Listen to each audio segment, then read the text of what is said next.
So I feel like, am I properly dressed to be speaking to a royal events photographer, somebody that has photographed the Queen? Uh, absolutely you are, Crystal. Right, right. Absolutely not. I don't even have a hat. Well, we can talk about that later. But Okay. yeah, you're dressed very well. Thank you. Très joli, I as did they say try. in France. Ah, merci. Si. Yeah, because you're in the French Riviera, right? Yes, yes. I live just outside Cannes. Nice. So how did you get started in photography? I when I went to college and I was studying audio visual design, so sort of film studies and editing, and I initially I wanted to become a filmmaker or film director, uh, and and then I got in more involved with sort of learning photography, sort of the visual aspect of it, and and and stuck to that basically. And I finished college, and I got my first job working building forklift trucks. I don't know how you, in the UK, on a production line, and I worked there for 2.5 years, and it was quite good for like character building, should we say, because you're working in quite a male orientated environment. You know, it makes you quite kind of thick skinned. Hmm. And But I kept doing my photography during this time while I worked there, and I was going to a night course, and then I realized that I had to kind of take a bit of a risk and see if I could get a job in photography. And so I I quit the job building forklift trucks, and and then I approached the local newspaper to see if they had any jobs available. And just coincidentally, somebody quit their position that week that I resigned from building forklift trucks. And but they put an advert in the newspaper, and so many people went for the job, and I went for it and applied, and then they took me on, and I got my first job in photography, and then it kind of fast tracked my experience, you know, rather than going to say sort of university and just studying the theory of it. I was kind of in the thick of it from quite young, Yeah. and so yeah, yeah, Wow. I don't believe in coincidences, by the way. That was meant for you. Just it was kind of like yeah. the I think it reward for was, taking the risk. yeah.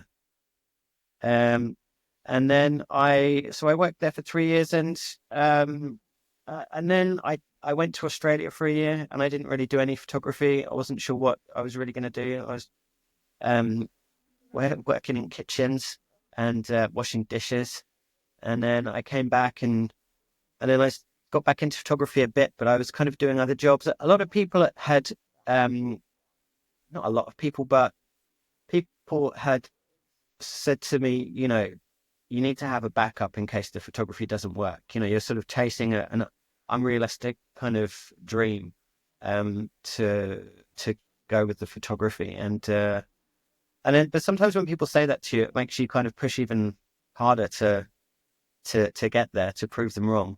And then, you know, in the long run, I've been very lucky with how things have worked out and as to where I am now.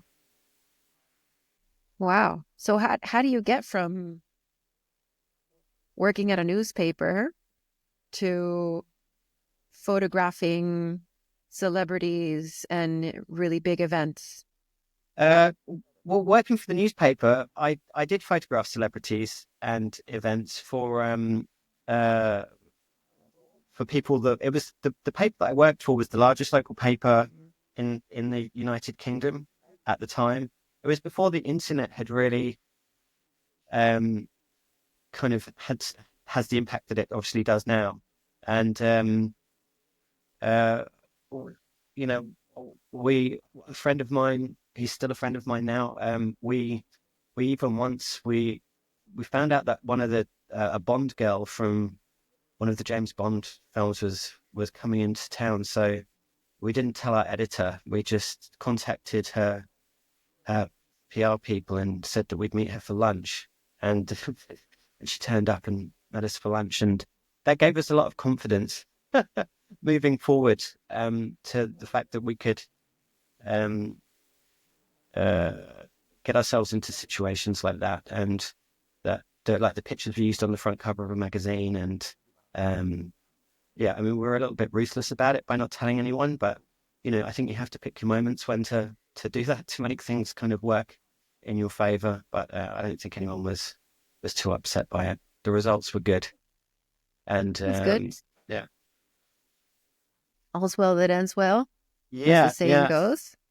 And then with regards to when I photographed the Queen in 2018, so I'd moved to a town called Brighton in 2008, and I'd moved there because it's like the creative hub of the UK, and so you've got like musicians and artists and photographers, and there was a woman who ran a photography studio, and she also did modeling, and I contacted her to see if I could photograph her, and we had this photo shoot. I think it was in February 2009, and we sort of stayed friends over the years, and she knew somebody who was putting a team together to photograph like a kind of political event in London. This is before the job where I got the Queen, and she recommended me to the person who was in charge, and so I got to go along to that.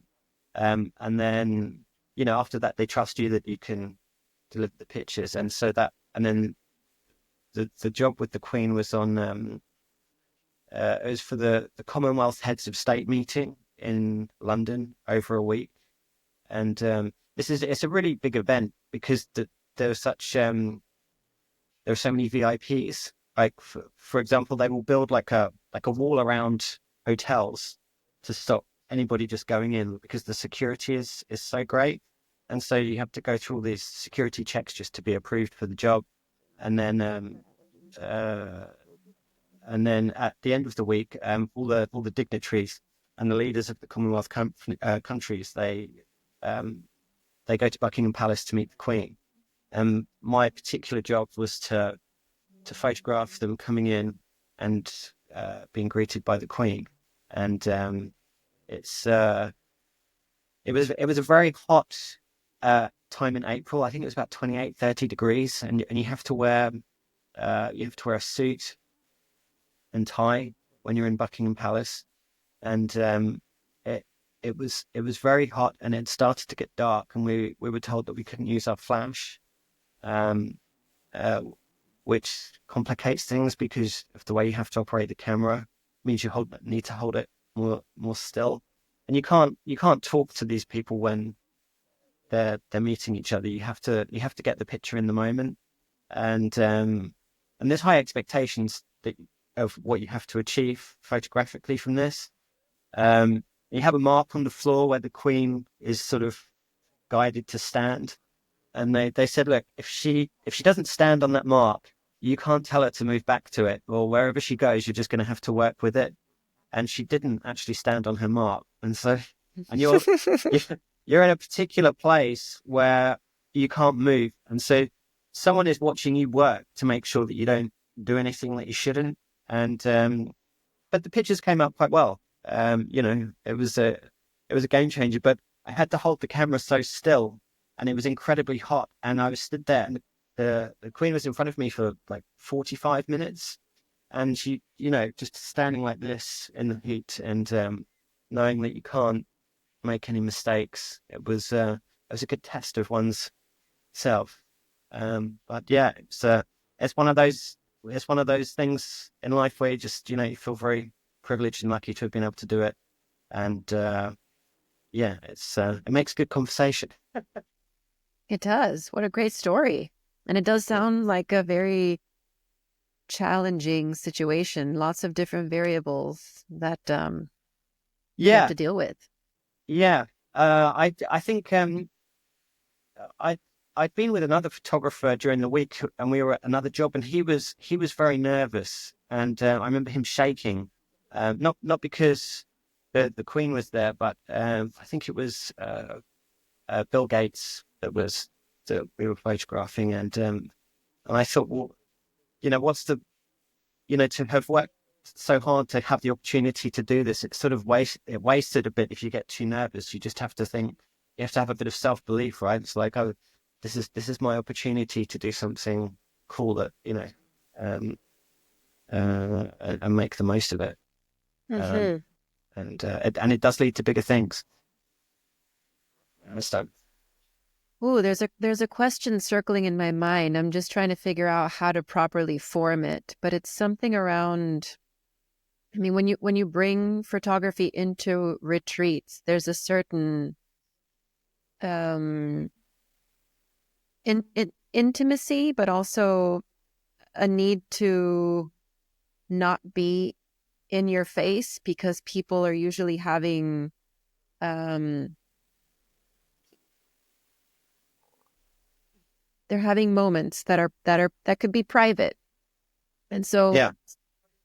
how does the experience that you have photographing high profile people and maybe even celebrities that may feel similarly in the sense that, okay, maybe they are in the public eye, but they don't always like to be photographed. Yeah, well, I had a job in August for a client, and I had to sign in an NDA because they don't want to know. It's like basically in the contract. It's it's going to be on a private yacht. Can't take any selfies. You can't say you photographed. And once the pictures have been passed over, then you need to delete everything. And so this, the flip side to having the opportunity to photograph very high profile people is that they don't want you to let anyone know that you did it. You did it. But going back to your point about kind of knowing when to capture the moment, and for that particular job, I was photographing people sat down having dinner, and they said, you don't need to photograph a lot. You just need to photograph when you can, and just it was very much quality over quantity, and uh, just to be there, but don't be obvious. And I think you can, when you're in a situation like that, I think part of the job is being able to feel the vibe of the room, or read the room, so to speak. And you're prepped before you go into the job. You prepare so that you're going to know what lenses to use, and where the best spaces are. This is sort of organized the client so you can make sure that you achieve the brief that they want you to fulfill. Hmm. That's that caught my attention when you said prepping, going into the room and seeing where the spaces are. I think that might be, I mean, it sounds like it could be beneficial, especially in a retreat setting, to go beforehand into the space and see where are the nooks and crannies where you can like disappear into it in a moment where you could capture things Uh, happening. yeah, yeah. But also, I think when uh, one sort of in the past when I photographed a retreat, that people do get used to you being there, um, and uh, so in a way that you can get a little bit more personal, maybe, because that they've got used to sort of. It's not like this guy has just suddenly turned up into the room and they start taking pictures while they're in the middle of like a meditation. And you do pick, like, you might go in like sort of for just a few minutes during the session, and you'll speak to whoever's running it and say, look, what do you think will be the best time? You don't want to. You still want that.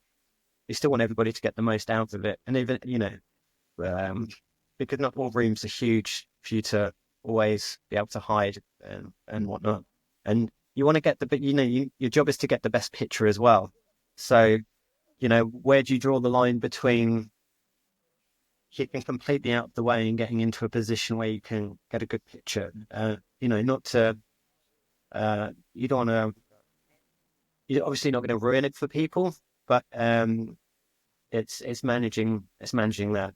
And just, but when I've done it before, it's never been a problem. As I say, it's all sort of discussed and planned beforehand. Yeah. What have you noticed like that are the biggest differences between those high profile events and people versus photography in a retreat setting? Um, uh, shooting VIPs or high profile events, or there's a certain amount of pressure involved. So, for example, there's a festival here called 𝗕𝗨𝗟𝗡𝗘𝗧, which is it's like the festival of creativity. And this year I covered it for a streaming platform called Tubi.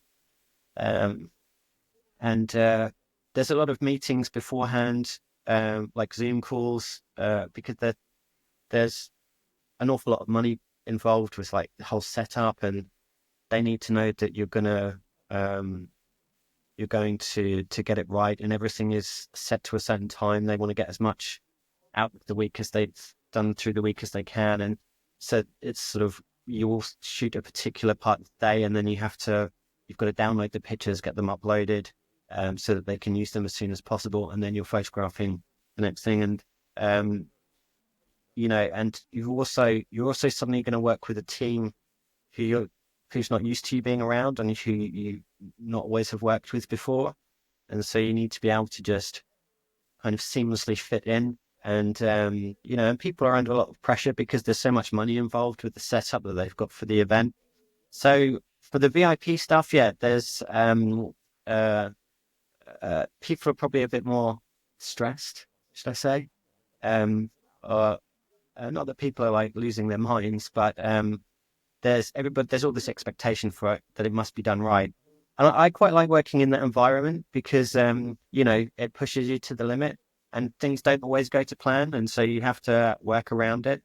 But with a retreat, it's a much more calmer environment, and I think that there's a bit more room for creativity, and the pace is slower, and so you get to be a bit more thoughtful with how you approach it to get better shots, and to deliver a kind of a story of the week for whatever the retreat is about. And also, it's the people at the retreat get some great pictures as well. Um, yeah, All good stuff, sounds like. yeah. And how do you think your experience with the whole high profile events has enhanced your ability to take better pictures in a retreat setting? Like, what are the learnings and wisdom skills that you're taking with you that say, oh, I'm so glad I did that because that helps me be better in this area? I think with an event, you obviously want to cover all aspects of it. To It's really, I suppose, the planning. The pictures. It's not really the taking the picture isn't particularly difficult. It's whether you can do it sort of in the environment at the moment, to get the shot, right? So yeah, I worked with Kate, your friend Kate, and Your friend Kate, our friend Kate. our friend Kate, yes, hi Kate, and at I believe it's 𝗕𝗨𝗏𝗧𝗛, it's just north of Nice, towards the mountains, and uh, she had sent me a brief of everything that was happening for the time that I was there, and we'd gone through it together, and sort of discussed like what were the best shots to get. And even some people, because you're not doing something all the time at the retreat. Sometimes like people can just be sort of chilling, and So there were some people that I approached. I was like, "Would you like to come and do some pictures, like outside, like in the garden area?" And that went down quite well. Sort of doing some yoga poses and things like that. Uh, so as much as the planning, you sometimes with an event you have to work in the moment, and that's what you can apply to a retreat as well. You don't just need to kind of do it by the book, which was pre-planned. You can say, well, hey, maybe we should do this now. This would be a great shot. As long as it's cool with everybody else. Yeah. So now, I mean, you were telling me when we spoke that you're thinking of getting into more of the retreat space on your off time. And so what kind of retreats are you called to? Like, you've done these culinary retreats with Kate. Are there any others that kind of, because I know you've also worked with fashion, so Yeah, let you yeah. answer. Actually, I realized I've had actually photographed a couple of retreats before. I did photograph one in the UK, and that was for but there were two types of photography with retreats. Okay, so there's the actual event photography of the retreat, and then there's the promotional pictures of the venue for the retreat. So you could be called in to do promotional pictures to show like just all the rooms, the kitchen, where people are going to be living, like what facilities it has. Or you could be brought in to photograph it as it's happening for people actually engaging with whatever it is that's taking place. And I did one in the UK for like sort of alternative like cancer treatments. And I did another one in the south of France, which was it wasn't for a specific type of retreat. It was sort of, you could kind of use it for whatever your particular theme was, I guess. Yeah, and for myself, I'd spoken to another photographer, and we discussed the fact that um, there are such amazing venues around here, and as photographers, we know that a lot of people are interested in photography, and that it's possible that with like I have a bit of a background in fashion photography, and this is like one of the great areas, and I think in the world really where you can do that. And so you can to potentially sort of book a retreat venue and then set it up for like people that are interested in fashion photography, or potentially like doing landscape photography. Yeah, I haven't gone down that road too far yet, but it's I think the more and more people I speak to about it, it seems like it's potentially a good idea. And retreats like that are already happening around here. So it's definitely something that's kind of on my radar. Yeah. While I was looking for retreat photographers, I found a lot of photography retreats. So, and they have, lots of landscape. Haven't seen many fashion photography retreats, although I think that would be really cool. I mean, as a hobby, or even someone that's looking to gain experience from you and whoever else you bring along that has a similar experience as you do, and maybe even to build their portfolio, because there's retreats where you go and you have a book by the time you finish. You go and you write your book, and then when the retreat's over, you have your book. And when the Yeah, retreat's over, you have your portfolio that you can go and share with different newspapers or whatever. yeah, absolutely. And with if you're if you're with photographers who can take you to the best locations because they live here, so they know what the best time of day is, when the best light is, it just sort of raises everything. It makes everything better. And then to have like someone overseeing, who can just help you kind of maybe tweak your images to get them a bit better. I don't want to be teaching people how to use their camera. I think it would sort of a bit people that are a bit more experienced than that. But yeah, I think there's potentially a market for it here, definitely. Yeah. You can be teaching other photographers how to level up, just get to the next level. Yeah, yeah, exactly. Level up, guys, level up.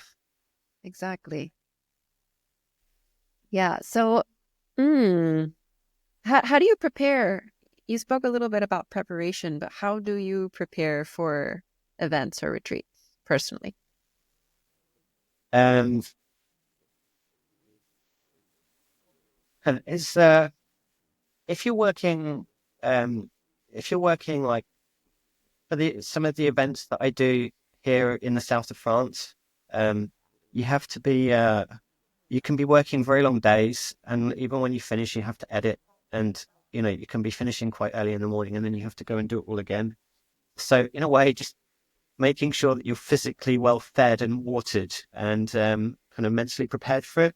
I think it's sort of, I mean, I suppose I'm used to it, but it's more than just taking the pictures. It can be quite demanding.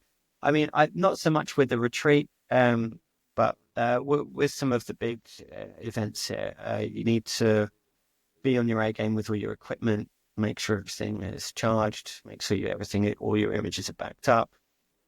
Um, Make sure that the client gets the images when they need them.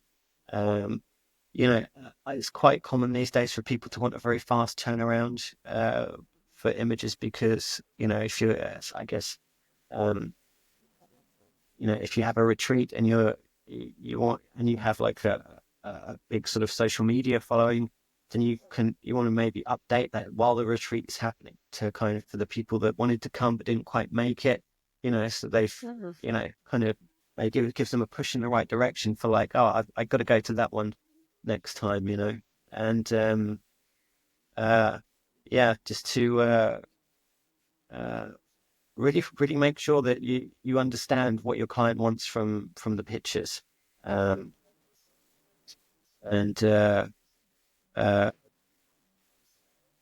it's easy to sometimes you can miss something, so it's good to like you want to. I usually like the pictures to be checked also before I leave. So it's like, right, have we got everything here? Is this definitely like, is there anything that you feel we could have done a bit better? But yeah, yeah, That's a good tip. yeah. Because once it's done, there's kind of no coming back. So yeah, you got to get it right first time. Yeah, exactly. And maybe even during, like the end of each day or something like that. Yeah, well, depend if you're hired for a day. If you're hired for a few days, then it's easier to have the opportunity to go back. But if there's something particular happening with someone coming in specifically for a session or whatever, then there isn't an opportunity to do that again. But as I say, like retreats, it's not generally not very. It's not like really fast paced, and you're probably not going to be taking as many pictures as you would for an event where you've got like 500 people in front of you and things are changing all the time. So Hmm. I think uh, it's more of a relaxed um, it's more of a relaxed atmosphere. And as with photography, you do get a better connection with the people there, um, because it's a more personal and kind of chilled environment. Hmm. Yeah. I saw that you love photography. One of the reasons is because you love people. Yeah. Well, it's I know people that do property photography and uh, photograph cars, and I don't mind doing it occasionally, but I like um, I like the connection that you have with someone um, with photography. I don't get much back from moving a car around to make it look good, or Yeah. uh, working with the living is certainly more fun, I think. I mean, I've done fashion with a model in a car, so but or even when I shoot weddings, photographing a wedding dress and the rings and the shoes, it's quite time consuming, and it's always sort of the part of the day that you have to work um, hard to get those pictures right. But I think when you see them, they look quite sort of simple, but it's just all kind of fine tuning. And I prefer to get that bit over and done with and get on with working with everyone at the event. Mhm. I want to go back to what you said about the just talking about the briefing, because this happened to me on a photo shoot where you think you have a brief, you think you've said, yes, this is what I want, this is what I'm thinking, this is the vision board kind of shots that I want. But then I realized after the fact, I really wish there would have been questions like, well, how are you, not just what are you looking to shoot, but what are you going to do with them? Where are you going to put them? Do you need them to be in portrait? Do you need them to be in landscape? How many of each do you need? Sometimes we don't think about the specifics when we're thinking about being creative. And then Yeah. later, when we have to use the function of it, we're like, oh, this doesn't work because this, that, or the other. Yeah, that's a good point. And I actually did. I did some photos of Kate recently, and we shot down on the coast, about, I guess, about half an hour from where I live. There's a sort of mountain area called 𝗕𝗨𝗧𝗪, and it's kind of has these amazing views. And the the way I shot it was because I used to work on magazines and newspapers, as I mentioned.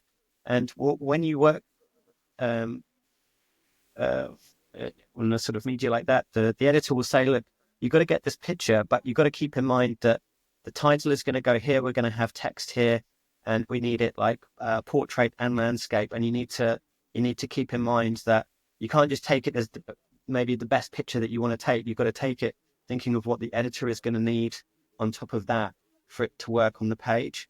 And so, and the same is for like, if you like, because if you're using the pictures on a website, or you're having leaflets printed, or or for social media when you need text over whatever you're posting, the composition of the picture that you have is important as to how that writing can fit onto it. So if you've pre-decided when the picture is taken, like, okay, look, I'm going to need the subject to be in this part of the frame, and then there's going to be this much space, and then you can kind of alter that to give different, versions and stuff. And so, yeah, it's a very good thing to keep in mind. And if you're booking a photographer, then it's worth going through stuff like that, to think how are these pictures going to be used afterwards, as you say, and to have that discussion so that you're not kind of fighting to put something together that doesn't quite work, when you could have organized it in the first place so that it did.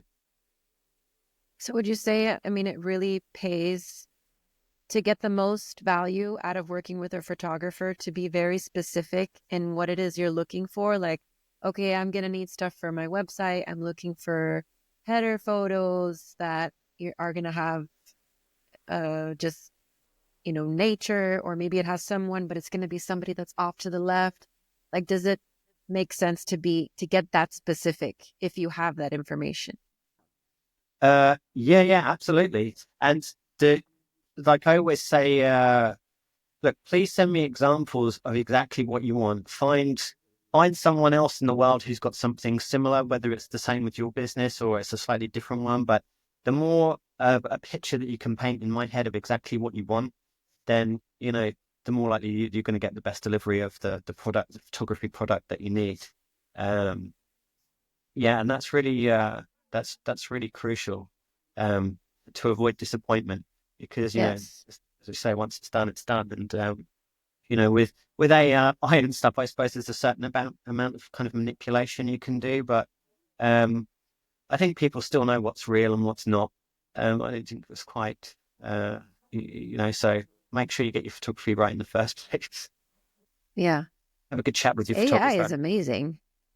I mean, the way it could just put you in a completely different background, and it looks like that's how you took it. Yeah, yeah. It'll be interesting to see what the next 10 years holds. It's gonna change everything, I think. I know. AI is already making movies. Yeah, yeah. That's just the beginning of it, right? So it's one of Yeah, these things you need to exactly. kind of embrace it, don't you? So you don't get Yes. left behind. But also there's kind of like, it's kind of scary as well at the same time. Um, so yeah. And it's constantly changing. It's not like it's something that's just arrived and then that's how it's going to be. It's kind of constantly making itself better and better, which I think is kind of part of the challenge with trying to keep up with it. And I was just seeing earlier today, there were examples of um, online of they're promoting like an AI company where if you make clothing, you can literally photograph the clothing and then this AI will put what looks like a real human in it and put them in like on location somewhere, and it will do everything for you. And it looks pretty real. And so that's, you know, see what happens. But I mean, how much, there's going to be a disconnect at some point when it go like the other way, where people are like, no, actually, I want to go to where the picture's taken, and kind of live the experience. Well, is everything just going to be kind of false? Yeah, I was having this conversation with a friend, Alex, on this channel actually about social media with AI, just going down a rabbit hole for a little bit. And he was saying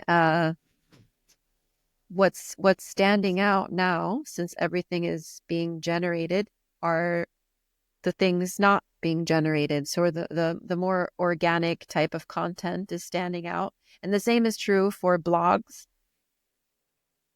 because there are an insane amount of people generating blogs, myself included. I've generated blogs with AI, and then you realize this is really stupid. You can totally tell that it's made with ChatGPT, and so the only way to stand out is to be yourself and to be authentic in that type of setting. So yeah, I agree that moving back to what's organic is going to stand out. Yeah. But then also sometimes you see stuff and it's like, well, is it real or is it not? Um, and I think that it will become, it's going to become more and more difficult to tell the difference. And then does it just come down to price but anyway. It is. And what does AI look like for retreat photography? Like maybe in the future, you don't even have to uh, be in the space and have the retreat where you can take pictures of that social proof that, yeah, I've been here, we've done this. You can just put your face on a body and take the shots, and there you go, Yeah. which is Well, kind of yeah, scary. Mm-hmm. it's interesting to see where it's going. It is. All right. So coming back on track. Um, yeah, I mean, I know I asked you this, but you didn't fully answer. So I'm going to ask you again. What kind of retreats do you so I know you said the retreats that you would like to host, or co-host or facilitate. But what are some of the retreats that you are interested in photographing? Like if some like Kate, she has her culinary retreats. Are there any other types of retreats that you're interested in that you're like, "Oh yeah, I'd like to photograph that." Um,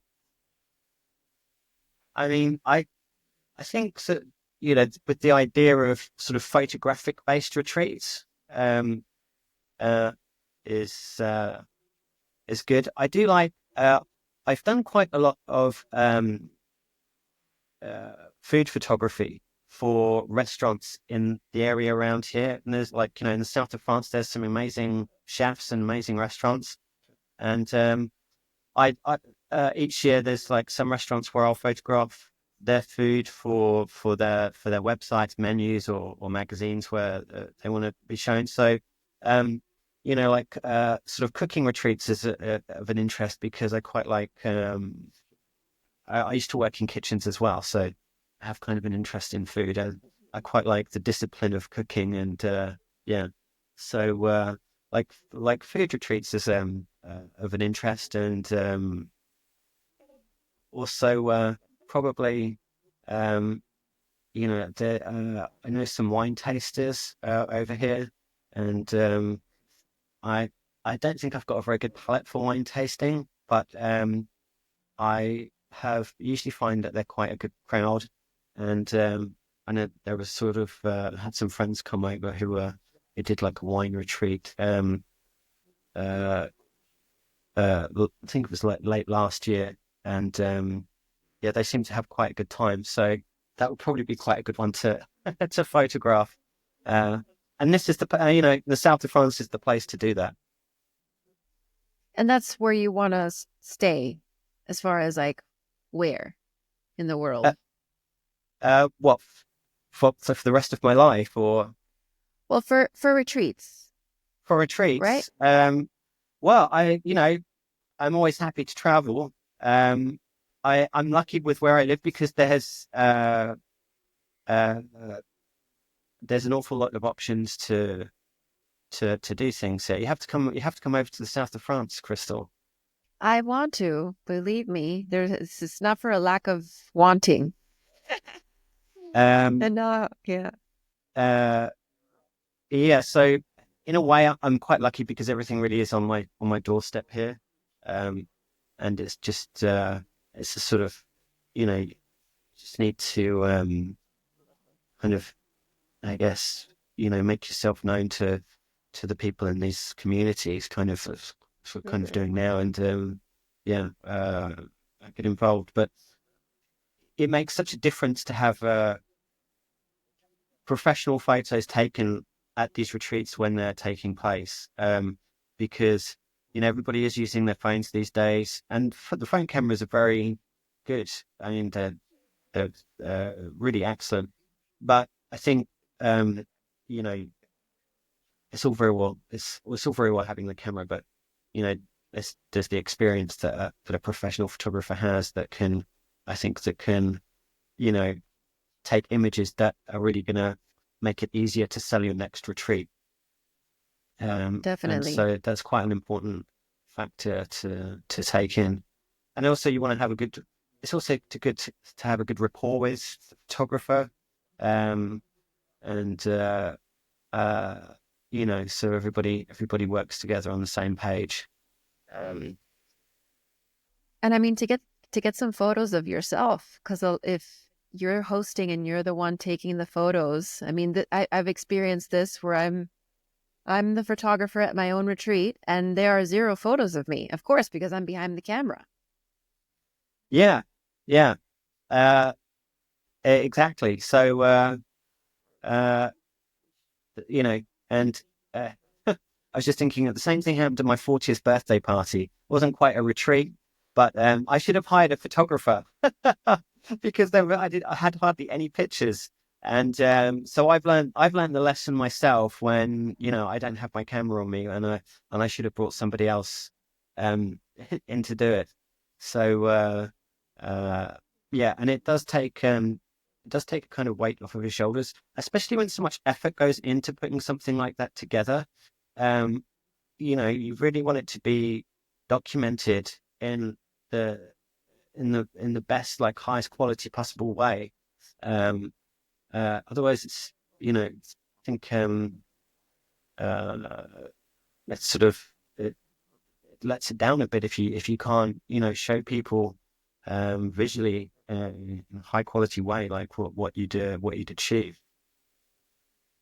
And going back to what you said about having you can have a really amazing camera, but having a photographer with the experience and the skill really makes a difference. And I know that this is true whenever I try to take a photo of my meal, and as many angles as I try to get, it's like the fourth time that I've hit my microphone. Um, Sorry about that. I'm like coming from the top, coming from the side, I'm going all around, and all the pictures I take are awful. They're so bad. And then you see these effortless looking images from, a photographer with experience, and the photo makes your mouth drool. And it's the Yeah. difference between, you know, having someone's mouth drool and wanting to go on your retreat versus seeing a picture and they're like, oh, that looks okay. Exactly, exactly. And, you know, the food is an important aspect of it. Um, uh, because, you know, it's like, as you say, when you see a good food picture and you're just like, I wish I was there for that. Um, and the difference between a good picture and a bad picture, you know, can make, you know, a difference of opinion on how you feel about that food. 100%. So, is there any final message, advice that you'd like to give to retreat photographers, or just a message that you want to send out into the retreat community? Um, I would say, if you're going to book a photographer, research them first. Have a good chat with them. Make sure they understand exactly what you're trying to get from your pictures, and like as Crystal mentioned, you know, like how are the pictures going to be used, and like do the pictures need to be taken in a certain way for like the use of them afterwards? Give your photographer as much information as you possibly can, to make sure that you know, he sells that retreat visually for you, and yeah, kind of you know, stop using the phone pictures. Level up, Level right, up. Crystal? Yes. Yes. The word for the day. Level up. Yes. All right. Thank you so much, Carl. This has been a really fun chat. Hey, no worries. Thank you so much. Thanks for having me. It's been lovely to chat with you, and take care, Crystal. Thank you so much.